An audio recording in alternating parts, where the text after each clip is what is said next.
SD-WAN or software-defined networks. For a long time, companies relied on hosting applications and services in their own data center. This is also called the private cloud, and relied on expensive connectivity methods like MPLS circuits or dedicated WAN circuits to have connectivity to these data center hosted applications. But nowadays, internet connections are getting much cheaper and much more reliable than ever before, and therefore more and more companies are moving into SaaS or software as a service applications and more cloud services. We can even see new startups that have all their infrastructure built on public clouds like AWS and Azure, and they have no private cloud whatsoever. And therefore, having a reliable connection to these services is very important for your employees and your clients. I want you to take a look at this traditional network diagram with one endpoint Windows PC connected to a FortiGate. This FortiGate have redundancy when it comes to internet, so it has a primary internet connection and it has a backup internet connection. Assuming an issue with the primary internet connection cannot reach a specific SaaS application or a cloud service that your company or work relies on. For example, if the internet connection cannot reach Google Suite, so your employees can no longer access their email in the cloud.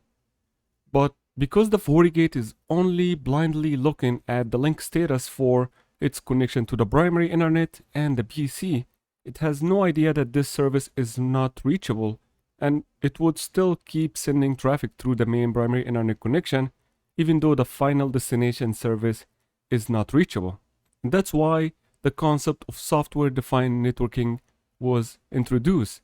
In this case, the firewall goes beyond looking blindly in the link status, and it tries to actually send a probe or health check to the final destination service to make sure it's reachable via a meaningful port or service, for example, DNS, HTTP, or ping.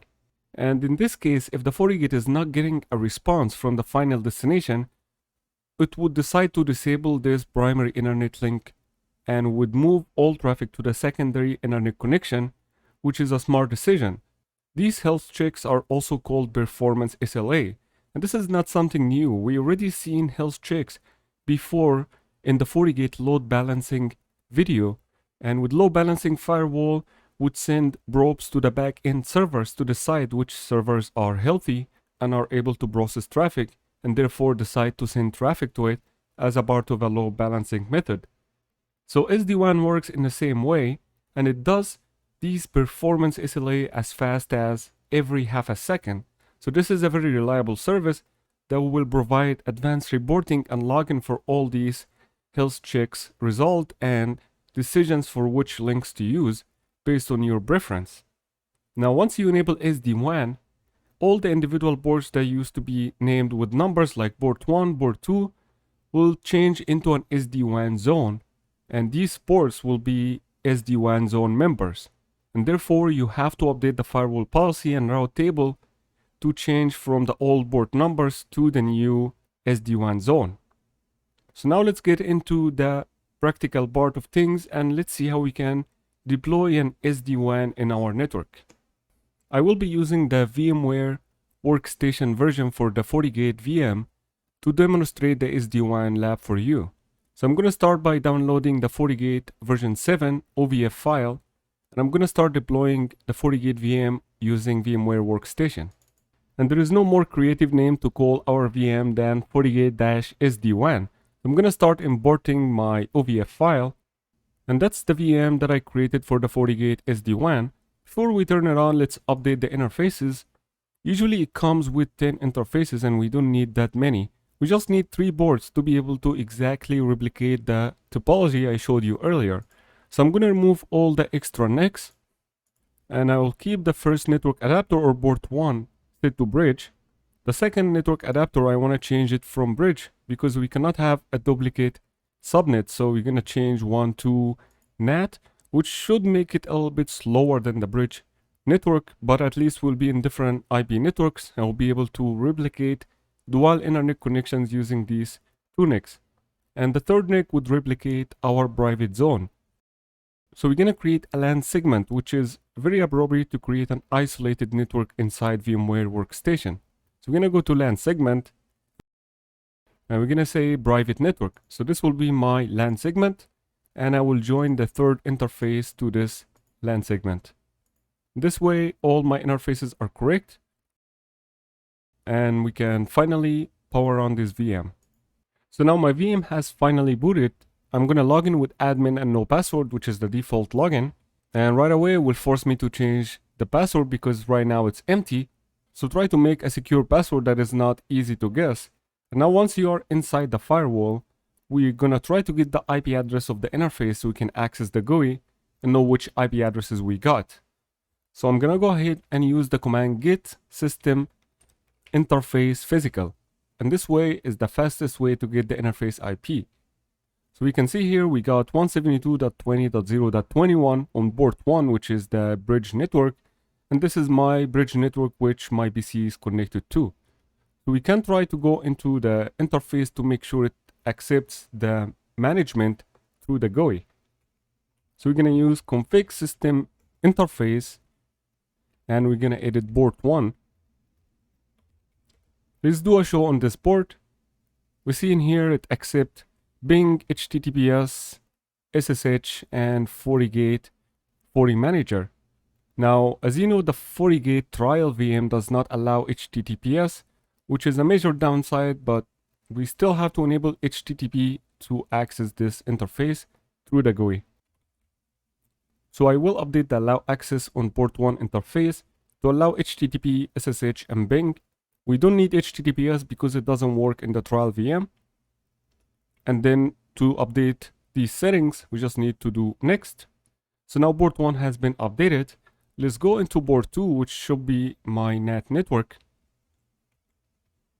Let's also do a show on this one. You see in here, this interface is not defined, doesn't have any configuration.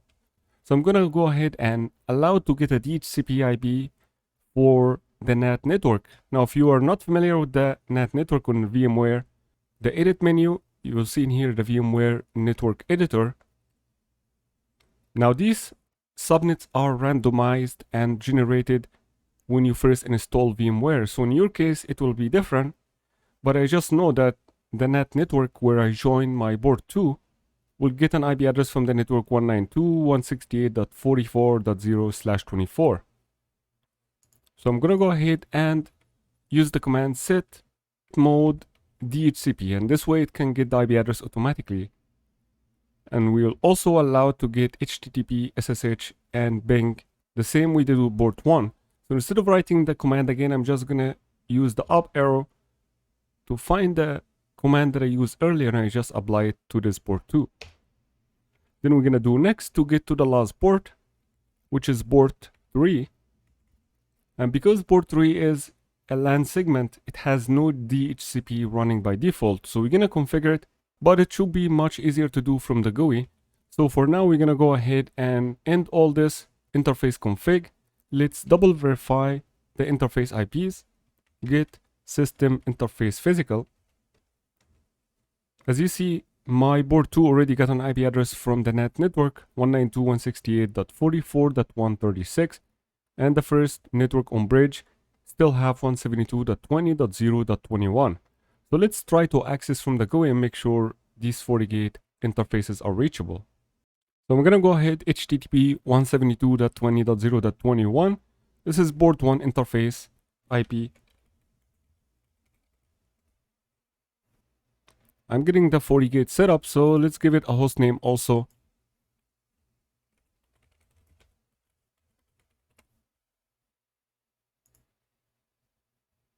Now in the dashboard setup, I'm going to go ahead with the comprehensive, which shows me most of the dashboard pages.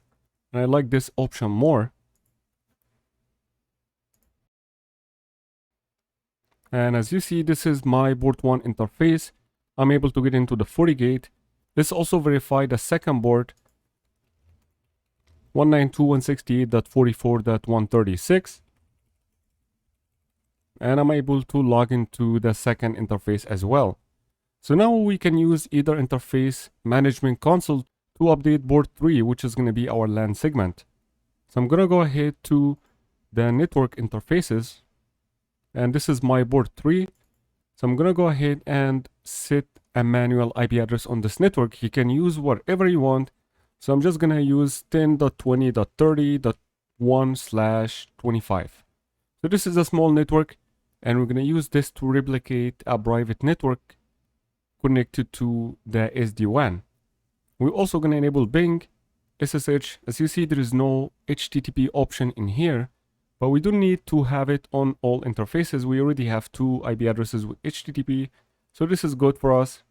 We're just gonna enable the DHCP server so that computers or clients connected to port 3 can get an IP address from this network. You can see in here, the best part about using the GUI for this is because it automatically detects the possible IPs in this range, and it just assigns it for us. And it also assigns the net mask and the DNS server, so everything works out of the box. We're just gonna click OK. Now we have our third interface configured with an IP address and DHCP server. Now to emulate a client connected to this network, I'm gonna go back to my VMware workstation, and we're gonna choose any random VM that we already have. For example, I have this Windows 11 VM. I'm gonna go into this VM settings. As you see, I deleted all the network adapters. I'm gonna start from scratch, build a new network adapter.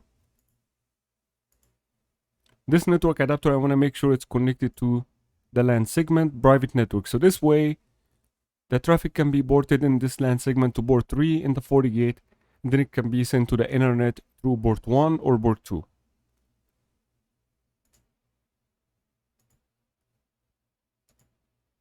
I'm just gonna check the IP address using ipconfig/o, and you will see in here I got the IP address 10.20.30.2 from the FortiGate. So this means the FortiGate has successfully given the IP address to the Windows 10 VM via the port 3 DHCP server. Also, when we refresh here, we should be able to see that we have 1 client connected.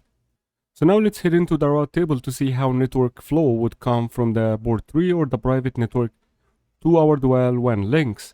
I'm gonna go into dashboard, routing monitor, and you will see in here there is 2 default routes, one for port 1 and one for port 2, and they both have the same distance. So these 2 default routes are considered ECMP or equal cost multipath routing, and we also have the connected route for port 1, port 2, and port 3. So now let's go into network and start configuring our SD-WAN zone. There is a default SD-WAN with the name virtual WAN link, but we're gonna create our own SD-WAN zone, and we're just gonna call it WAN in this case. Click OK. So now we have our zone. Let's start getting into the members. So our first member will be port 1, which is the main or the primary internet connection. We're gonna join this to the WAN SD-WAN zone. As you see, it also allows us to give a specific cost. We're just gonna enable it with the default cost, and then we're gonna create our second SD-WAN member, which is the backup internet connection. This will be port 2, and this will join also the WAN SD-WAN link, which is currently up because it has interfaces that are up. So you'll see in here both interfaces are part of the SD-WAN zone named WAN. So now let's go back to the monitoring for the routing, and suddenly our default routes have disappeared. That's because port 1 and port 2 no longer have their own entity. They are now part of the SD-WAN zone. So we have to go into static routes and just create our own static route or default route to point to the SD-WAN zone. So I'm gonna choose the interface SD-WAN, and we'll click OK. So now we have added the SD-WAN interface as the default route. Let's verify if the route has appeared in our route table. And you will see in here, it brought back the gateway IPs and the interfaces as part of the SD-WAN zone. So now everything is good. We just need to create a firewall policy to allow the private network to have communication with the outside. Now incoming interface will be port 3, our private network, and the outgoing will be our WAN SD-WAN zone. Now for the source, for the simplicity, I'm just gonna choose all.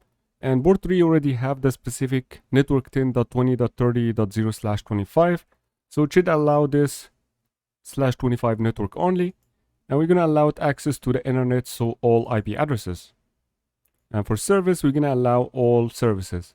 So this is a typical internet policy with some protection on it, maybe IPS and antivirus. And we're going to log all session and just save. So now our internet connection should work for the Windows 11 client and the private network. We can verify this. And we do indeed have internet connectivity from our private network. So now we're going to start creating our performance SLA. This is how we tell the firewall which services mean something to us and how often to check for it and on which service. So from here, we're going to go back to the network SD-WAN and we're going to go into performance SLA.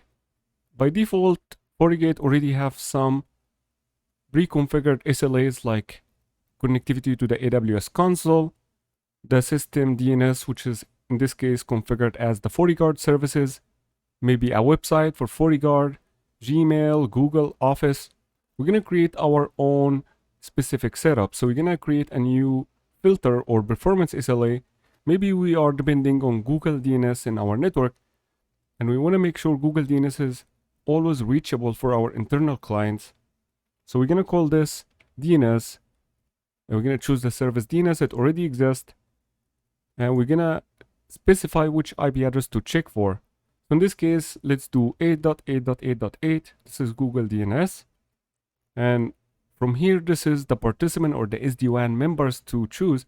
We're going to choose all SD-WAN members to run this performance SLA on all boards.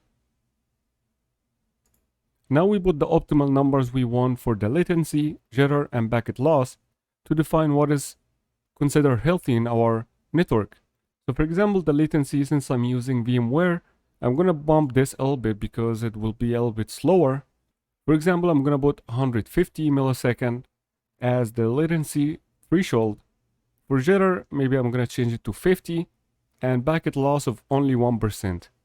So if the traffic on either links is not satisfying these numbers, it will have a lower chance for traffic to be routed to it. And we're going to keep the check interval to 500 millisecond, which is every half a second. So this is very sufficient for us. And as you see, it has an action where the rule is not met, update static route automatically. And this is the power of SD-WAN. So we're going to save this performance SLA. As you see right now, it has no data, but it has port 1 and port 2. And it should be able to perform these SLA and report back after a few minutes. As you see, the first numbers we start to get is satisfying for both ports. You can see port 1 and port 2 are meeting the latency threshold. They are at 21 milliseconds, so this is much faster. And you can see port 2 is also very comparable. You can also change the metrics in the top from latency, jitter, packet loss to see historical data of these performance SLA. So now that we have our performance SLA ready, we still need to assign an SD-WAN rule to perform this SLA check on specific ports or all traffic.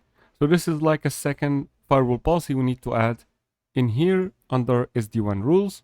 We're also going to call this rule DNS because this is what matters for us in this SD-WAN rule. We're going to define the source address as all, the same like the firewall policy. And for the destination will also be all. So this is exactly the same as the firewall policy, but we're going to change the outgoing interface in this case based on the performance SLA result.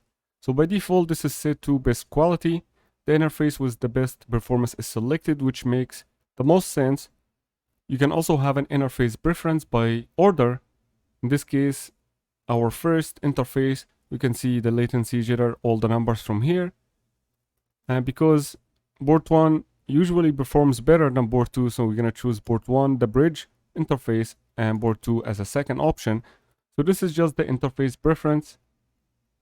And the measure SLA, this is where we define the SLA to check for. And we're going to choose our custom created DNS health check. And we're going to click OK. So now we have our first SD-WAN rule. And the traffic should be changed automatically by the SD-WAN rule to match which link has the better quality. So right now we are still in the safe zone. There is no traffic hits and there is no issue reaching DNS or Google DNS server from either links. So the point here, we're gonna start to emulate an issue with either links, either by disabling the access from one of the ports or by causing a network congestion to force the traffic to be routed to the backup internet connection. So you can also go into dashboard, SD-WAN monitor, and this will typically give you which port is being used and what number of session. You can see in here some load balancing where port 1 has more preference as it provides the better performance. FortiGate has also a built-in SLA performance log you can do in the CLI using the command diagnose sys SD-WAN SLA-log, and then you define what is the name of the performance SLA. So I'm going to use DNS, which is the one I created. And then you can define which interface to look for. So you can either put 1 or 2, as we have 2 interfaces in our zone. So I'm going to choose 1. You will see in here all these recurring checks. It happens so fast. For port 1, this is the reported latency, reported jitter, reported packet loss. Now let's change it to 2. This will be port 2. And also the latency, jitter, and packet loss. We can see the status of either interface. Now for some reason, FortiGate decided to only report the default member under the SD-WAN rule. So you have to move between multiple monitoring screens to be able to find all the information regarding the SD-WAN performance. So in this case, our SD-WAN rule is reporting port 1 as being selected for the best performance. So now I'm going to head to my original FortiGate, which is able to limit the traffic or create a network congestion on port 1 so we can emulate this issue. Now we know that port 1 has 172.20.0.21, so we're going to limit the traffic on this port to see what the FortiGate performance will look like. Now using my primary firewall, I'm going to create a traffic shaper, which basically limits the network speed on a specific traffic. I'm going to create my own traffic shaper. I'm going to call this congestion and just lower the traffic priority to the lowest and just give it a maximum bandwidth of 100 kilobytes per second. So this way the connectivity to the internet will be brutal for any traffic assigned this traffic shaper.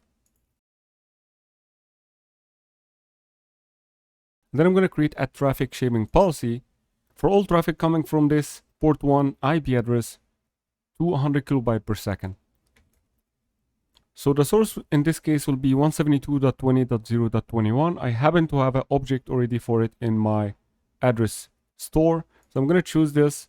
I'm going to choose all IP addresses. I'm just going to congest traffic on all ports, on all services. And this traffic will be limited when accessing the internet. So I'm going to choose the WAN interface and use the shaper that I previously created, congestion. And now this should be in place. So let's go back to the FortiGate SD-WAN. Let's see what happens.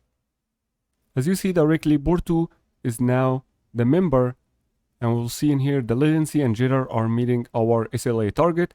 They are under 150 milliseconds for latency and the packet loss is only 1%.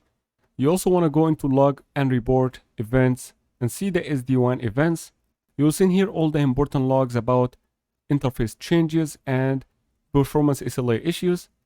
So for example, you will see in here there is a service priority change, which is basically a static route change.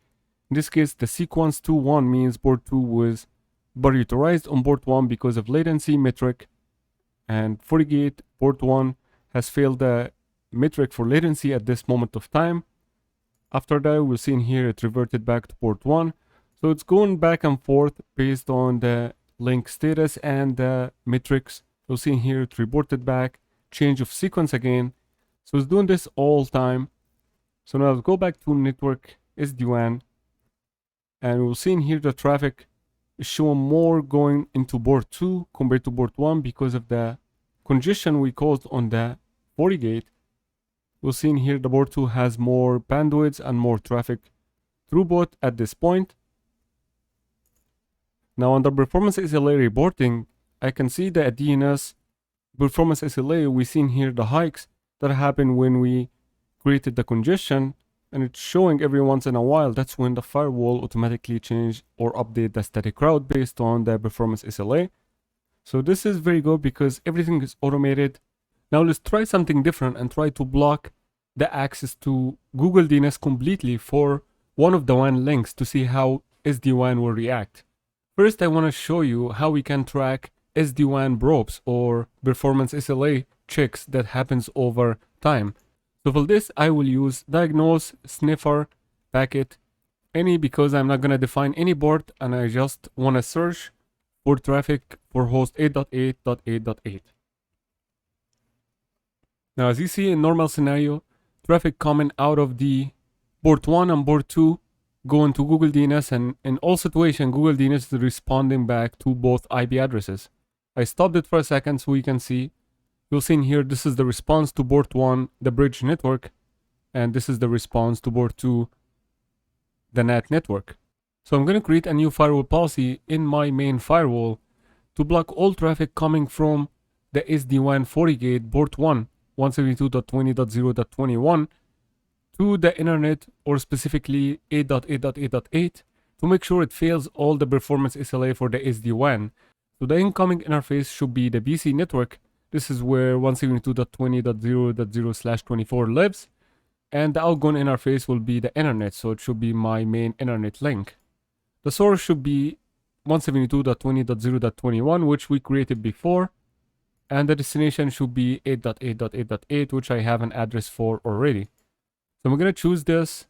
For the service, we should block the specific service, which in this case is DNS. We're going to deny, and then we're going to click OK. So now the policy has been created, and to make sure it's effective, we have to make sure it's both in the correct order. We know that internet access is above here, and the deny policy comes below it, so it will never work. So the way we can get this to work is to move it all the way up to make sure it comes before the allow policy. Now let's go back to the FortiGate SD-WAN and let's run the sniffer again. Now in this case, you will see the 8.8.8.8 is only responding to the NAT network, is no longer responding to 172.20.0.21, even though the request was sent in here. So we know for sure the firewall policy is blocking this. So now let's go into our SD-WAN monitor, and we can see in here port 2 is up and port 2 is completely down because it's failing all the performance SLA checks. And this time it's not gonna go back and forth so quickly because the firewall policy is preventing access to the performance SLA completely. So this way it will still send performance SLA until it sees port 1 is up at certain point, and then it will bring it up. Otherwise, all traffic should be sent to port 2. We can also go back to network SD-WAN.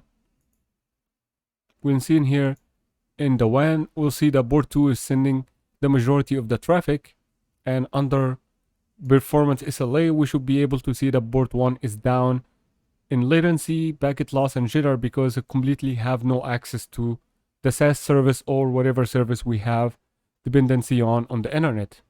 And this is the power of SD-WAN. Thank you for watching.